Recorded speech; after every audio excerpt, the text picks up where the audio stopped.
بسم الله الرحمن الرحيم عن المقدام رضي الله تعالى عنه قال رسول الله صلى الله تعالى عليه وسلم للشهيد عند الله 6 خصال يغفر له في أول دفعة ويرى مقعده من الجنة.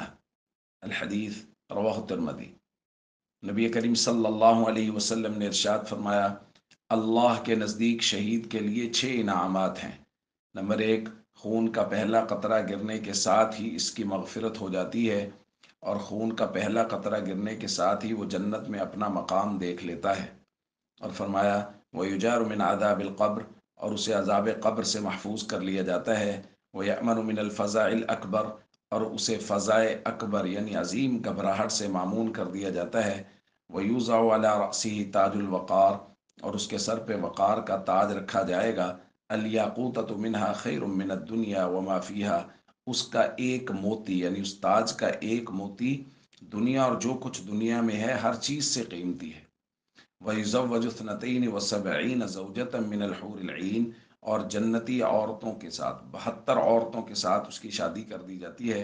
وَيُشَفَّعُ فِي 70 مِّنْ أَقَارِبِهِ، اور اس کے اقربا، اس کے قریبی رشتہ داروں میں سے 70 کے بارے میں اللہ اس کی شفاعت کو، اس کی سفارش کو قبول فرمائیں گے۔ دوستو، یہ شہید کا اعزاز ہے جو قیامت کے روز اللہ رب العزت فرمائیں گے کہ شہید، اس کے لیے اللہ کی بہت ساری نعمتیں ہیں۔ سب سے پہلے یہ کہ وہ اپنے تمام تر گناہ دیکھے گا کہ معاف کر دیے گئے ہیں، اور اس کے ساتھ ہی وہ دیکھے گا کہ اس کو جنت کا اعلیٰ مرتبہ عطا ہو گیا ہے اور اس کو وہ نظر آئے گا، اور اس کے ساتھ اس کو عذاب قبر سے محفوظ کر دیا گیا ہے، اور اس کو جہنم کی وحشت سے جو فضائے اکبر سے تعبیر کی گئی ہے اس سے محفوظ کر دیا گیا ہے۔ سر پر عزت اور وقار کا تاج رکھ دیا گیا ہے، اور اس کے ساتھ ساتھ جنتی عورتوں کے ساتھ اس کی شادی کر دی گئی ہے۔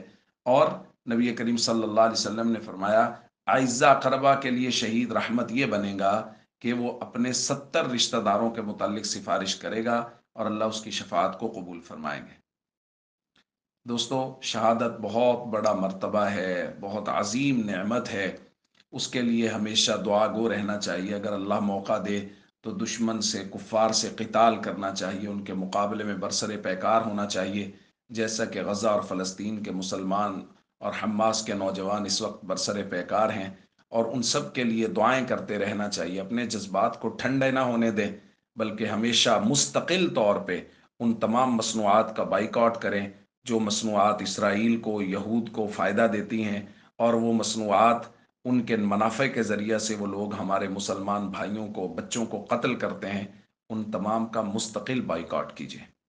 السلام علیکم ورحمۃ اللہ وبرکاتہ۔